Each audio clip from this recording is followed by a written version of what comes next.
I want to record this. I haven't done a video in a long time, but I'm watching the United Nations as the United States is accusing Venezuela and the Maduro president, Nicolas Maduro, for um,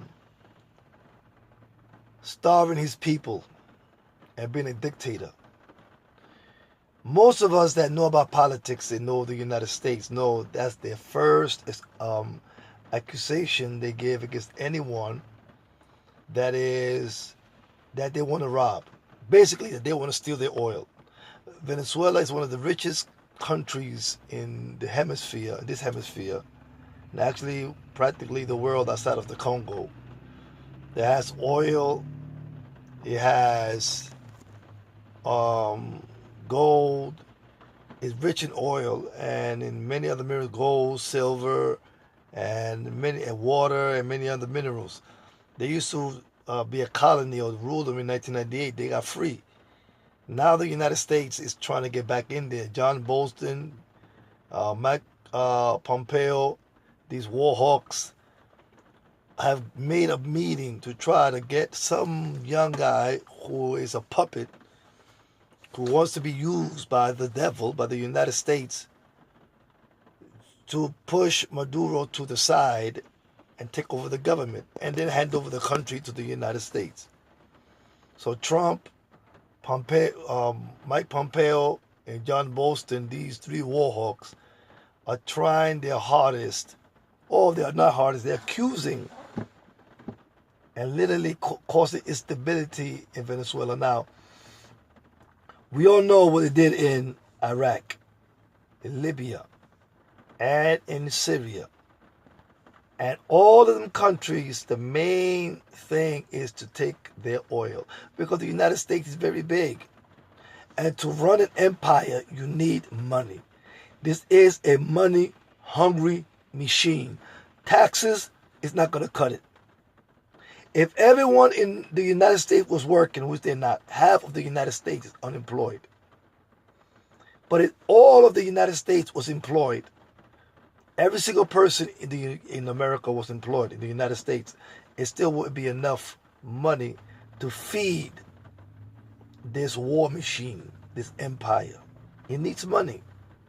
How does it get the money? By taking it and robbing it from other countries that they feel they can do it to. And Venezuela, which the president is a mixed, maybe African or semi-African black man, they want to put in this pure white Venezuelan, and they feel they can click with it because white folks, they all stick together. So now they're going to try to push it to the side. Now, one of the things is that we have many religious people here, black people, who are so against Christianity. Not a lot, but a lot of us.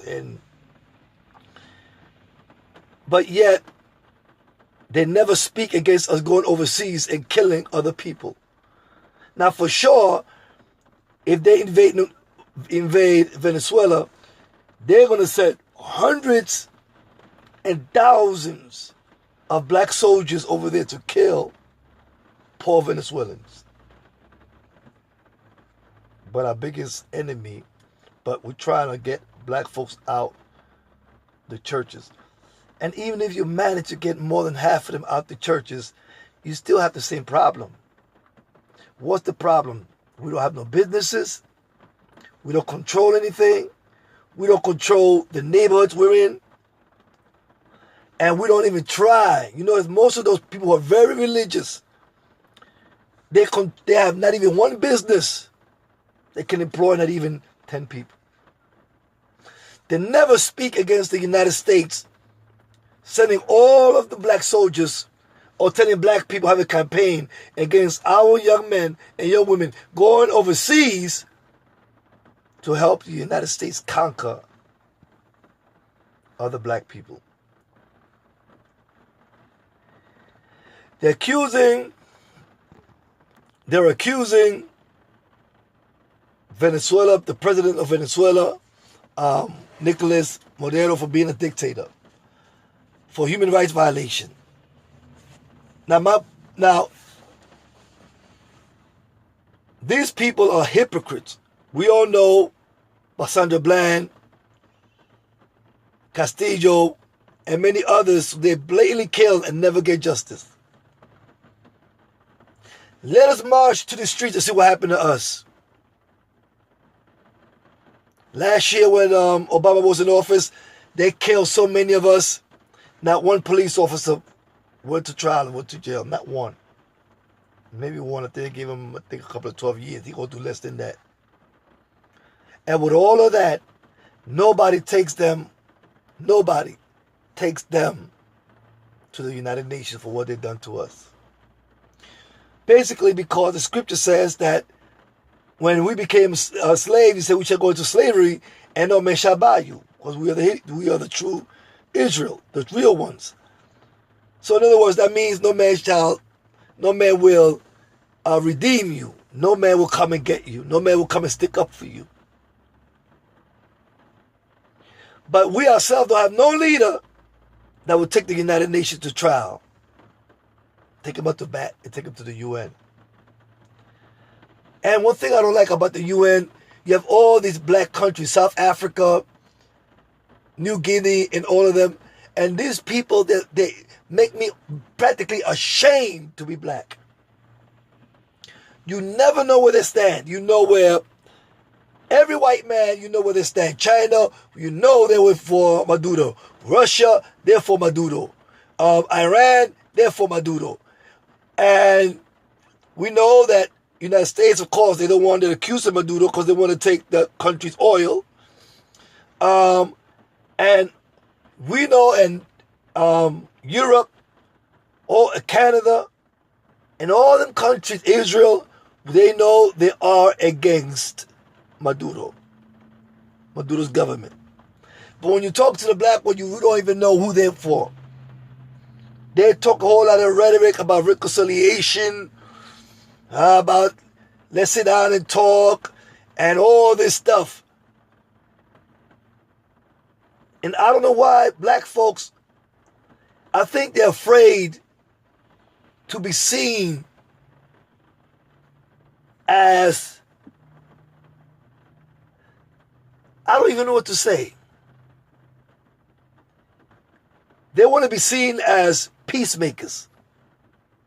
That's what they be seen.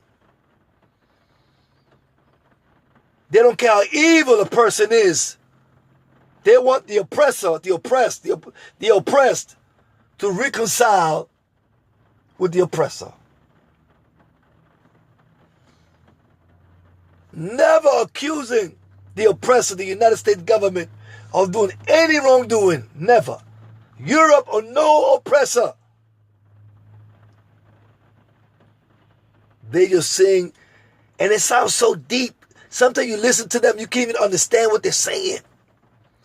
You have to be extremely educated to understand what they're saying. But you don't have to be educated to know what Mike Pompeo says. You don't have to be educated to hear what John Bolton is saying. You don't have to be educated to hear what Russia is saying, or China is saying, or Iran is saying. It's plain and simple. Even a child will know where they stand. I mean, a 12-year-old will sit there and listen. You tell them, what side are they on? They'll tell you. When you hear an African talk, you got to be literally a college professor with 2 degrees to understand what they're saying. And then when the newscaster interprets what they're saying, and they're talking in English, and interprets what they're saying,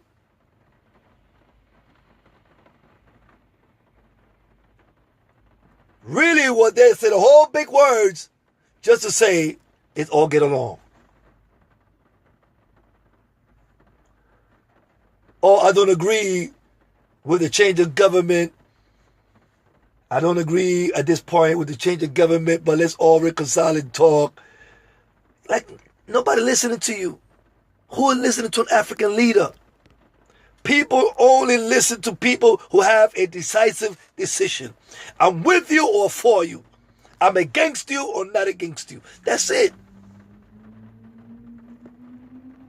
And really, like, they're trying very, very not to offend the powers that be, not to offend the ruling power. powers of the world, the people of the ice, the European, they're the people of the ice who are really have set themselves as rulers of this world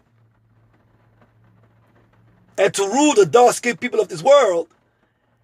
And the people of the sun are treading very, very, very, very carefully on what they say, not to offend the people of the ice. Because, of course, the people of the ice have money. They get it from us, but they have the money. We have the resources. They have the money. They have the weapons. They have the gun.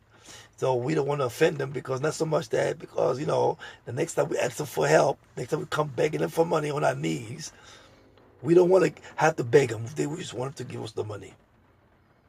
We don't want no problem with it, because then we have to beg them. So really what it is, they have bought our manhood. We have no manhood. And sadly to say, the people that do have their manhood are not in leadership position.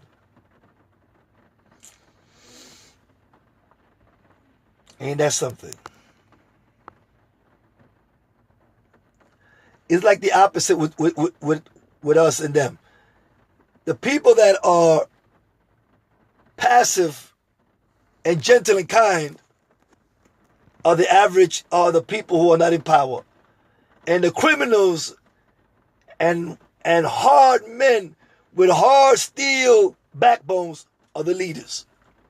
And with us, it's the opposite. The ones that have the backbone and the steel backbone are not the leaders, and our passive and our little, jellyfish men, they're the leaders. But yet they have no problem with killing another black man. They have no problem. They have no problem in going and attacking another black nation. But to stand up and tell the United States, hold your horses.